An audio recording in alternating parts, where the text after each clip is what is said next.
Well, hello there, motherfuckers, and welcome to your SummerSlam 2018 review. So, it's kind of hard to judge exactly what the consensus is on this show. I guess it's somewhere favorable to good, or, I know there's probably people who are upset with the finish, and probably people who are indifferent to the finish. They probably wanted to see Strowman cashing in, but I don't hear anybody being too overly negative. Where do I stand on the show? I'll say it's like so-so at best. I wasn't a big fan of SummerSlam this year. I didn't feel like they did enough or really anything eventful at all. I tweeted this out. By the way, I figured I made a decision that I'll start being more active on Twitter, and I know I made that promise in the past, but I haven't been on Facebook that much lately, so I figured, you know what, probably better for the subs and, just for the fans in general, just to probably be more active on Twitter, maybe like just at least write something once a day on there. So if you guys want to see me be more active on there, let me know in the comments below. By the way, it's at the Brad Rules 1. In case you want to follow me on there. So let's start from the top. If we're going to go through the pre-show, I didn't really watch it, but you had Zelina Vega and Almas beating Rusev and Lana. Cedric Alexander beat Drew Gulak. The B team defeated the Revival. So, I actually remember that stuff off the top of my head, probably because I just read it before the video, but, I didn't want to bother with any of those matches because I wasn't interested in watching any of those matches.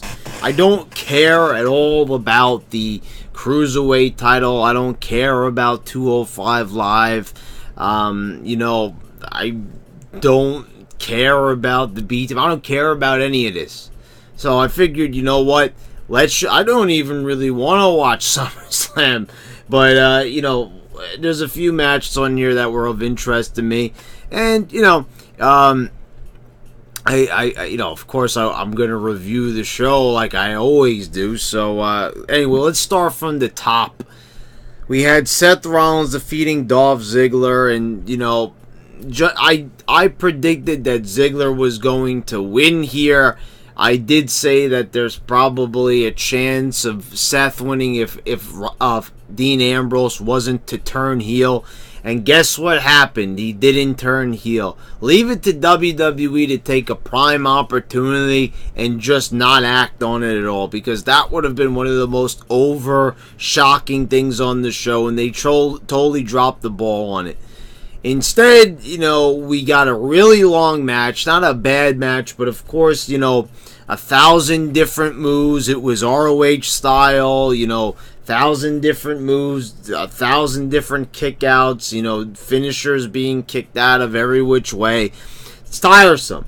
If this type of match would only come around, maybe every 6 months or a year, but now that it's night in and night out, you have this on Raw, you have this on SmackDown, you have this on every pay-per-view, not even just the big pay-per-views, but the backlashes, the paybacks, every single pay-per-view, it's the same story. Kick out, finisher, kick out every single 2 minutes in every single match. So, it's tiresome. Like you could say that there's some good athleticism in the matches, but, I'm looking for stories here. We've had enough big moves. We've had enough high spots throughout the past couple of years since WWE has changed their style, and there's, nothing here to tell. So Ambrose seemed like, instead of acting like a goofball, he was doing a badass persona, and for the most part that was working. But, how much better would it have been, to have him just turn on Seth? But, you will see on Raw exactly why they didn't do that. And, I've got a lot planned to say in my Raw review as well, because at the time of me recording this, I've already seen Raw as well. So, we'll get to that in the Raw review. So, watch that if you want to see exactly, how I feel about what happened on Raw concerning these guys. So, you know, what can I say? A dragged out, long match. You know, people will say it was the show stealer, of course, because, you know, we had Seth Rollins, and then, of course, it's gonna be the show stealer. You know, I mean, you know, if you've seen one Seth Rollins match, you've seen them all. They're all gonna feature 30 kickouts of finishers, you know, and everything. So it's like, I don't understand. If Seth Rollins could kick out of every finisher, then why is he not the world champion? And God, I don't want that to happen again. At this point in the game, I mean, Seth Rollins, you know, like I said, I put him over as a heel. He did a decent job as a heel champion. They buried him as a heel champion, but, you know, nevertheless, he was way better as a heel than he was as a face. I mean, and it's probably no fault of his own, unless a lot of this material is him. But, you know, it's uncreative. One way or the other, if it's his material or not, it's up to, you know, management to pull the plug on this cheeseball every single time he comes out. You know, even during the match, you know, he's like, you know, back up, man. You know, mind your business. I mean, holy shit. I mean, it's like, you know, I talk about night in and night out. Night in and night out, this guy is always, you know, with the cheesy lines, you know, you're on fire tonight. I mean, you know, it's either that or, you know, it's either kicking out of finishers. I mean, there's so much wrong with the WWE could be traced back to Seth Rollins, and maybe not Seth Rollins, as I said, as an individual, but how they manage and present Seth Rollins as a character, as a performer on their show.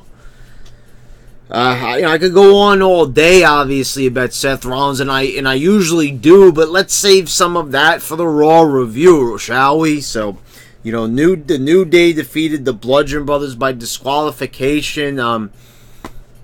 You know, the Bludgeon Brothers can't win a match. You know, they're one of the most dominant teams. They've already beat the New Day and the Usos at the same time, yet they're struggling again with the New Day. You know, logic here, you know, making sense of this, there's none. So they have to get the mallets out to be able to win the match. You know, I mean, like, this would be acceptable for SmackDown or something like that, but this is the pay-per-view, and this is how they end things. I mean, you know, nothing new came of this. You know, we've already seen this 1,000 times. There was no Big E turn. There was, you know, it would have been awesome to see, you know, the New Day losing. Maybe they had a storyline like that they could have done. Maybe where the New Day just kept losing and losing. Maybe they finally got a big opportunity like this one. And then, you know, because of, you know, maybe Big E would not be in the match. Maybe it would have been Kofi and Xavier. You know, maybe they get their asses beat during the match. And then at the end, you could have Big E come in, destroy them, cut a promo on SmackDown saying those guys were the weak links. They've, you know, been partying too much. You know, enough with this pancake stuff. Maybe, you know, rip a pancake in half. That might be a little funny to have something like that on Smack. I don't know. All I'm saying is that they could do so much with Big E. Obviously, he's the star of the group. You know, the other two are a bunch of goofballs. And not to say that Big E has not been acting like a goofball as well the past couple of years. But there you go. The past couple of years. This has been going on for way too long. Are we seriously going to head into 2019 with the New Day still as a faction?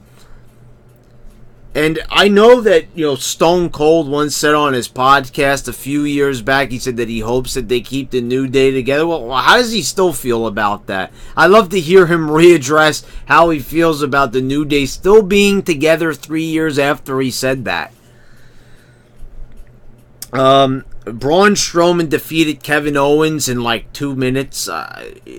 Point, purpose, I'm not getting anything here. I mean, what's the deal here? I mean, you know, if you don't like Owens and they have something against him, why does he even have a SummerSlam match? Bobby Lashley did not appear anywhere on this show, and this is what we're wasting our time with? As predicted, I guess I got it right. And, you know, it's funny, I even had a little bit of doubt. I says, you know, it's been too one-sided. right? You know, so maybe they're gonna have like Jinder come out or something and distract you know, Braun. Maybe they're gonna hit him with something heavy to knock him out or something like that. But no, nothing happened. It was just this basic. It just, you know, just ended. Just, you know, again, it's like another thing on the show, just like the opener. Something big could have happened here. Something interesting could have happened here. A twist could have happened here, and nothing happened here.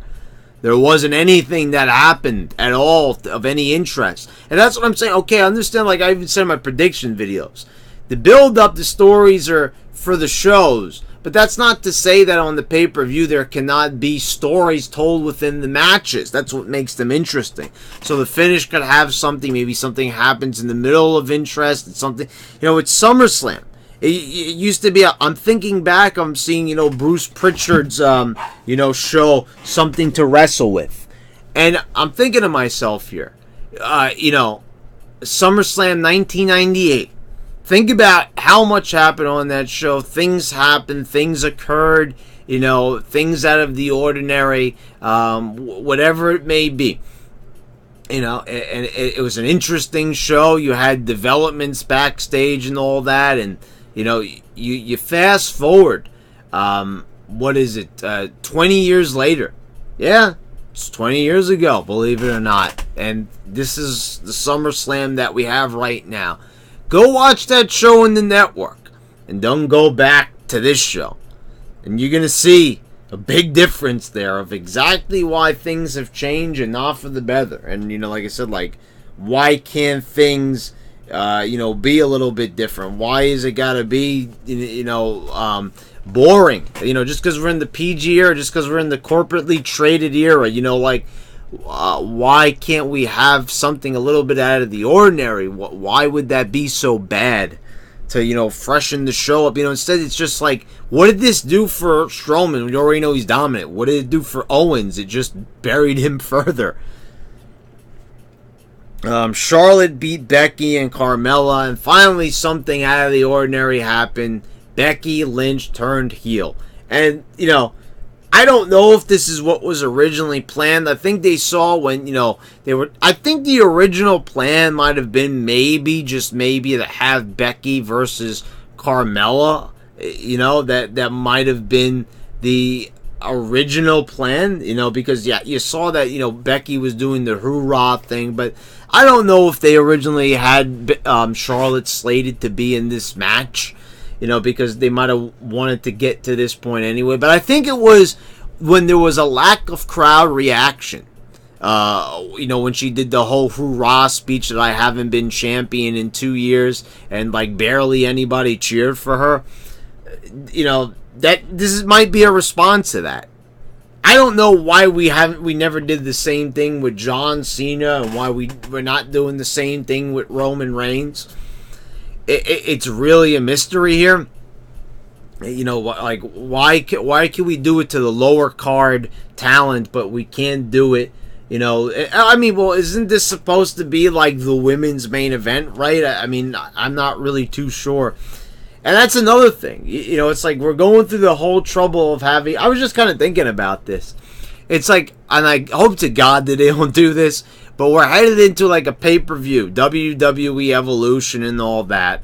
You know, like, I'm surprised there's not more women's matches on the show. You know, there was 2 women's matches on the show. And it's like, you know, they're into this whole thing about, you know, the women being equal to the men and all that, and, you know, they should get all the opportunities. And so I don't get exactly why, you know, there's only 2 women's matches on the show at this day and age. Now, I'm saying, you know, I don't want to see more than that, but I'm just saying I'm surprised, like, at their mentality. It just shows that it's bullshit, and they're just kind of, you know, because if they really were committed to it, that's obviously what they would do. But they're not, and instead they just want to make it more of a showcase. So just say that. Stop saying, you know, on the show that you want to, like, you know, make them equal to the men and all that. Because, look, you already been called out on your bullshit. You know, you went to Saudi Arabia where you damn well knew the women couldn't compete. And, you know, then you said, oh, I respect other cultures. So, you know something? So if you're so pro-women and all that, then don't go over there if you know they can't compete. If you had all this planned, like, you know, the women are all about doing firsts and all that, and they're all about making history, you wouldn't have went over there then. So, then you got, you know, the Royal Rumble and everything. We're going to dedicate an hour to it. But, you know, just for that pay-per-view. You know, we're not going to go the extra mile or anything like that. You know, we were going to have the Women's Battle Royal. They regulated to the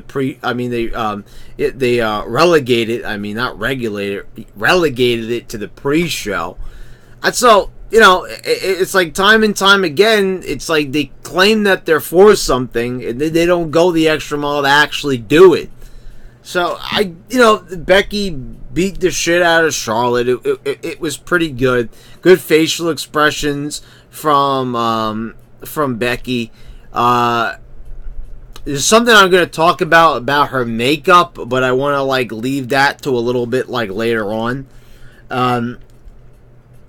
Samoa Joe defeated AJ by disqualification. Joe got up on the announcer's table. You had AJ's wife in the crowd holding AJ's baby, I think it was like a baby, and also another like his daughter or something like that. Whatever it was. Anyway, Joe calls out to them. AJ gets pissed and dives into him. This match, you know, everyone was looking forward to this. It was, like, really boring until, like, the end.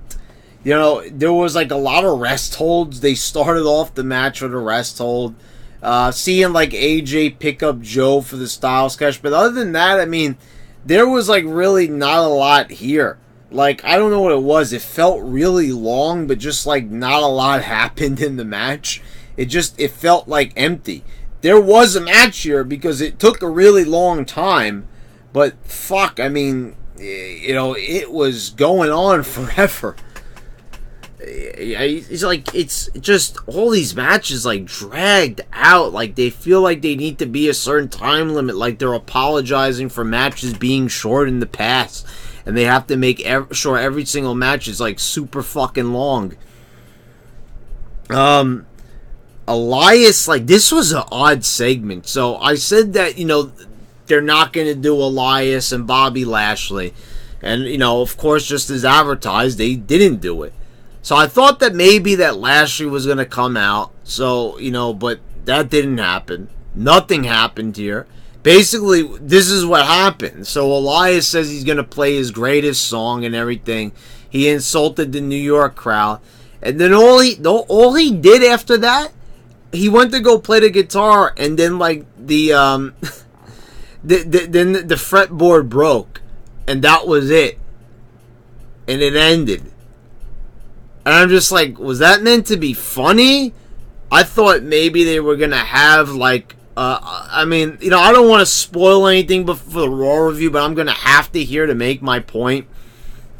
I thought that, like, this was gonna be the start of, like, an Elias, like, bad luck gimmick. I was like, oh boy, here we go. They're gonna ruin one of the most over guys by doing some lame ass, tiresome, you know, been there, done that, losing streak gimmick. They've done it with everybody under the sun. This is, like, that's their way of figuring out what to do with somebody when they can't figure out what to do with them. You know, they'll have them lose, and then they'll have, like, they get a triumphant win somewhere. They did that even with MVP during the Ruthless Aggression era, and I was against it then too. I was like, you brought this guy in, and then all of a sudden they wanted to do this storyline like he's a fraud when they couldn't figure out how to book him. And that was during the Ruthless Aggression era, an era where I said that I actually liked it, but I said there was problems. So, you know, this has been a constant thing with the creative team. When they can't figure out to do with somebody, you know, they do this stupid ass shit. But so I thought on Raw, you know, I'm going to review this match in the show as well. He has a match with Kurt Hawkins. And I thought that I was like, that's it. Kurt Hawkins is probably going to get his first victory because they're going to make, like, he's going to roll up Elias or something. And Elias was having a stroke of bad luck at SummerSlam, and the bad luck is going to continue, and didn't happen. So, I'm looking from SummerSlam to Raw, and I have to say, like, what the fuck was the point of what they did? Why did the fretboard on the guitar break? Like, no one in the crowd laughed. I don't know what it was supposed to be. Maybe they were running short on time and they just wanted to give the crowd Elias. Why didn't Elias have a match? What are they against with Elias? Why is it that he comes out there, they're willing to give him an album on Spotify all to his own? They don't want to even rightfully promote that album. They won't do commercials on it or anything like that, because you could also buy it on Amazon and iTunes and all that shit. But, they're not giving the guy the proper promotion. But basically, it's like, how come every single time there's a big show, he's never allowed to have a match? And like, why isn't, like, Elias considered to be like a world title contender? He's a big guy. I mean, this would be a good time to have him feud with, like, Roman Reigns or something like that. You have somebody this over. Why are you failing to put him on the show? I'm so confused with it. But then again, I'm confused. That's basically a very common mindset when watching WWE programming. You're not going to really understand what their decisions that they make. So you have The Miz defeating Daniel Bryan, and I like this match. Good finish too. Finally a heel winning with cheating. Bashing him with the he had the brass knucks that Maurice gave him. So I was a fan of this. This is one of my favorite matches on the show, especially the finish. Really was a nice touch. Good sequences throughout the match. And I don't really get one thing. I usually put over Daniel Bryan, but here I'm going to scorch his ass.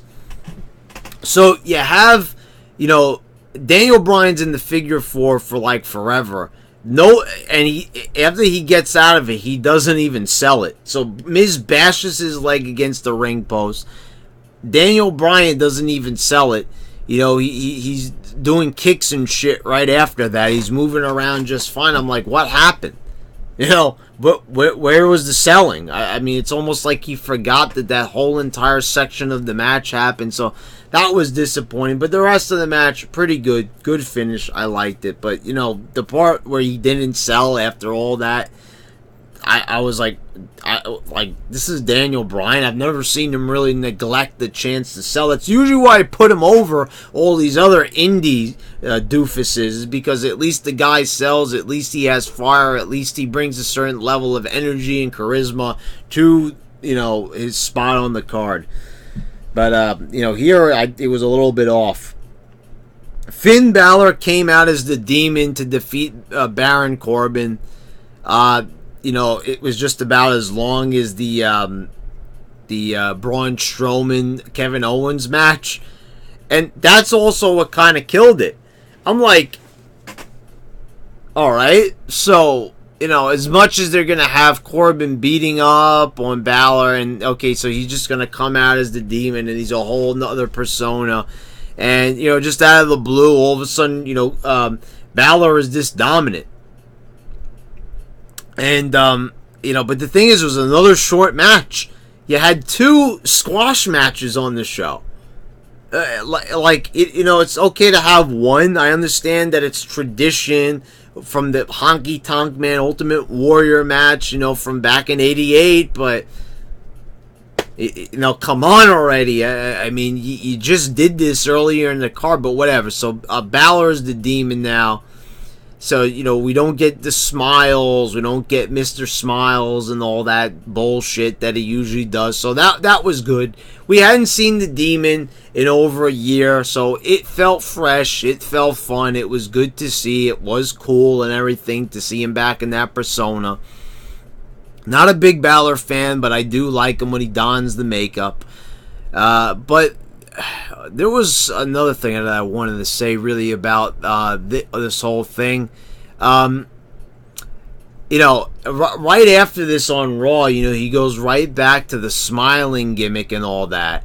And it's just like, oh, and I know what the other thing I was going to say too. So let me just finish this point and then I'll move on to the bigger point. And it was a good point that happened with the commentating team. But, so, he goes right back to smiling like a doofus on Raw, challenging Roman Reigns for the title, or more like Roman Reigns let him challenge, whatever the case may be. But anyway, during the match, the coach said with all this like energy in the arena and everything, and everyone, being super excited to see the return of the demon alter ego of Finn Balor, the coach asked a good point. I don't even know if he was really supposed to ask this on there. Why doesn't he bring it out more often? Or why is he not like this all the time? He said something to that effect. Something that I've said a year ago, 2 years ago. I said, why not just have him be the demon all the time? At least he'd have a character. Oh, I understand it takes a while for him to put on his makeup.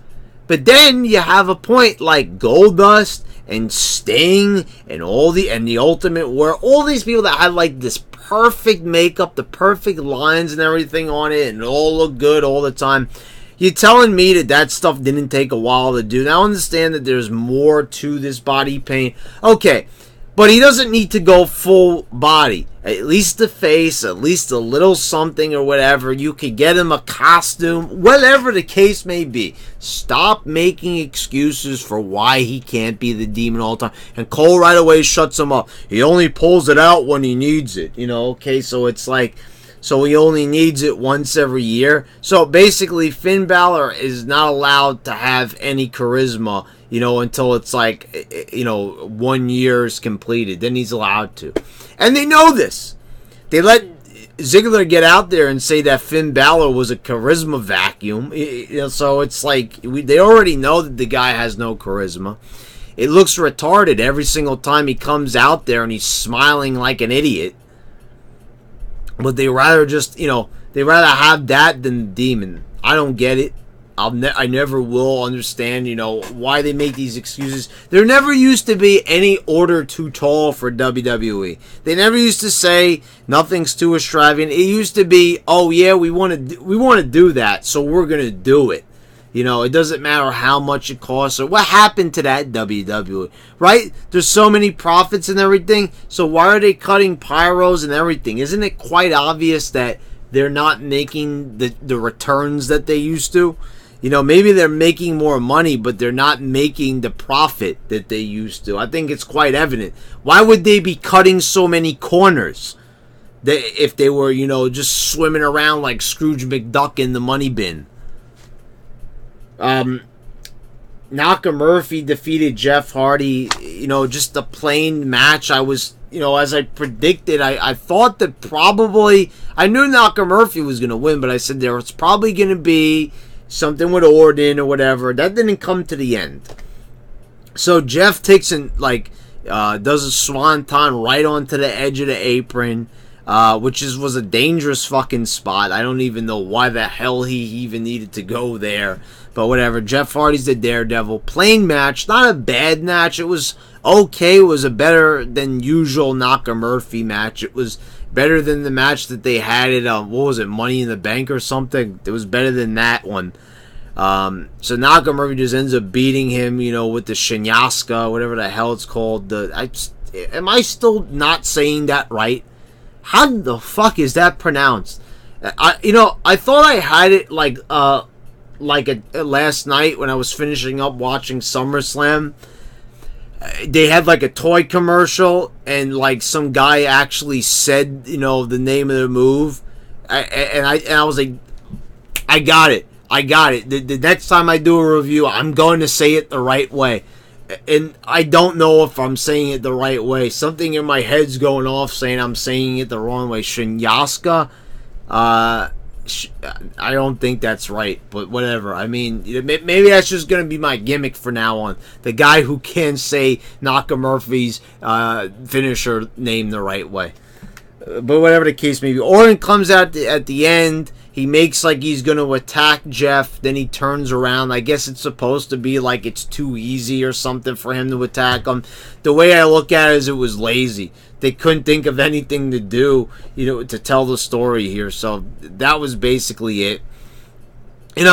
Seeing Jeff lose here in his first big singles, match, I think back to like, just better times for Jeff Hardy, and it just kind of makes me a little bit sad.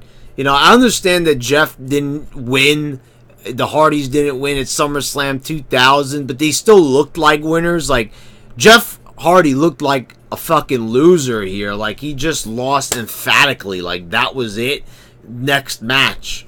So it's like, I don't know, they just don't want to protect him. I'm so just like perplexed at like what they're doing with Orton and Jeff. It's like the weirdest storyline I've ever seen, where it's more like Orton's like infatuated with Jeff more than he wants to kill him.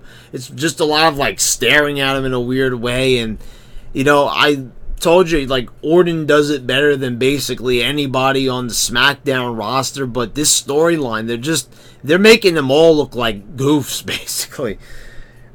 So moving on, we had Ronda Rousey defeating Alexa Bliss, and it was kind of how I predicted. She just destroyed Bliss. I said I still have like mixed feelings about that, because you want to have like challengers for Rousey, but I just don't know how you do that when you have basically nobody that seems like they could be strong enough for anything to take her on. The only one that seemed like they could stand a chance was like Nia Jax, because she's so big. But Alexa Bliss, it's like you knew that it's going to be hard to make this a realistic type of match without having her just get dominated. So that's what they did. And it was a fun match. It was entertaining. They made Rousey look like a nut job with the face paint. I mean, okay, she tried to like get into it. I don't know if that's something management gave her the okay on or told her to kind of spruce up her look. But the other thing I was going to mention, as I said, I was going to mention this back with the Becky Lynch thing, is Becky also had like face paint on. So it was like, what was this, face paint night? It would have been better just to have, I think Becky did her makeup a little bit better with like Rousey. It's just, I don't know, I like Rousey, guys. I already said it. I take back mostly everything I said, except when she smiles. That shit still, they kind of lessened that a little bit, but it's still a bit too much for my liking, because she was then again on Raw doing the face. At least she didn't do it here. She only smiled after she won the title, which was understandable and everything. The thing is, Stone Cold, when he won the title, he never smiled and all that. It's just, I would have just like to see her be a straightforward badass and everything. It would probably be better just to have her do the straight face Chris Benoit style of thing. Just like kind of just be happy but not react too much to it to show that you're too human. We should kind of get the idea that she's inhuman, like she's like a machine or something like that. That she's not like just any other wrestler, but. Whatever. I was kind of happy with the way this went over, but Becky did the makeup way better. This was a little bit too much with the two swoops here, and I don't know. And it's the thing with her hair, like the way she braids it and everything. Like, it's almost like she thinks it looks cool or good. It's kind of giving her like some type of warrior vibe. I just think it looks stupid. Just honestly, I just think it looks dumb. It's like too much. It's like she's just good just having it normal, like just the normal braids. The way how she had it on Raw, that's fine. Just keep it that way, or just whatever. But all this, you've had Ben Hameen and Stevie Richards talking about this in the Vince Russo podcast when they review Raw and SmackDown. It almost looks like intestines, like the way how they're all like all over the place, and or like crop circles. It just looks weird, but I'm happy that they gave the title to Rousey. They needed to give it to her here. It's just I don't know where you go with Bliss after this. I don't know. It's like you kind of might have buried her here. But, you know, the thing is, I know that's it. They did bury her. Without a doubt. They buried her. But the thing is, you don't have to bury her. You could easily just, you know, just have her get out of this somehow. Cut a good promo, whatever it is. But they didn't do that on Raw. You're going to see in my Raw review what they did do. And, you know, it's not nothing that's going to make Alexa Bliss save face or anything like that. So then in the main event, it was Roman Reigns finally defeating Brock Lesnar. And of course, you know, none of my ideas were used or whatever. I said that Heyman should probably, you know, help Roman do the same thing. Maybe low blow Brock or, you know, spray the mace in Brock's face. So just something out of the ordinary. But no, it was a ploy all along, you know. All that crying in the promo and everything from Paul Heyman and Brock squeezing his face, grabbing him by the shirt collar. All that was a ruse. It was a ruse. You know, it was a waste of time. They wasted our time with so stupid, you know, like predictable bullshit.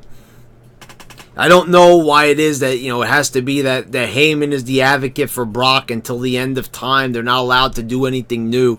It's like they act like they're super successful. Like, God forbid if one thing, it's like their OCD. One thing is out of place, just one thing, the earth is going to shatter. They're going to lose viewers. It's all going to be over. It's like they have nothing to lose. These people that are watching right now that are buying the tickets at the Barclays Center, right? They sold it out. They're not going anywhere. They're going to go to these shows. You know that you're always going to have a certain level of support. The only way you can go is up, and that's by doing different things and doing things outside the box. The only thing you have to risk is getting new fans. Ooh, what a scary concept, right? Maybe some people might actually like this. It might rekindle the fire of being a fan from years ago. Maybe some people that haven't maybe watched since, you know, around the time I'm talking about, since 1998.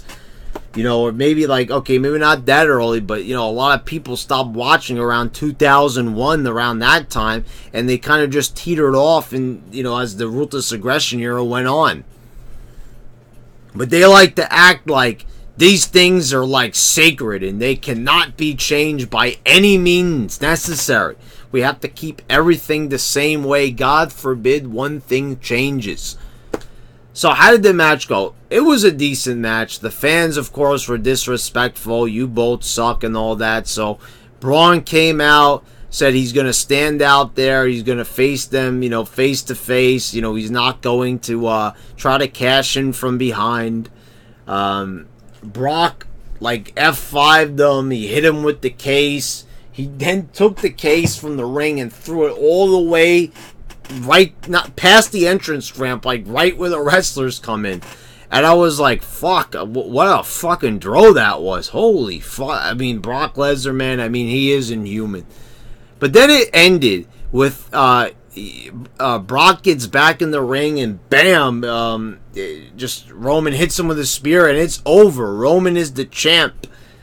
And I just felt like this finish was a bit rushed. Like they just, it just felt very anticlimactic. Like they could not figure out a good way of getting the belt off of Brock that felt original, that felt like it was the end of an era. It just kind of felt like, you know, just a very sudden, like, knee-jerk title change. And I'm happy that they're giving, you know, I'm a Roman fan, as you know. But it's, you know, you'd go on to see on Raw that, like, you know, they're going to, once again, ignore the fans. They know that they don't want him to be champion. You know, I'm talking about the Smarks, of course. They don't want to, you know, and they're going to just ignore all that. They're going to be booing the fucking shit out of him. And it's, you know, it's like I said, it's exactly the same in my prediction videos. Even though I might have gotten a few of them wrong, you know, the thing is, it's exactly as I said. It's going to be business as usual. Nothing out of the ordinary. And that's basically how this show was.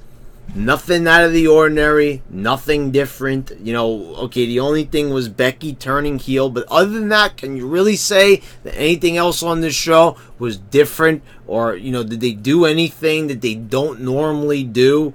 You can't even really say that for the Becky thing. You know, of course, every WrestleMania, there's always like one heel turn or like some surprise of some sort.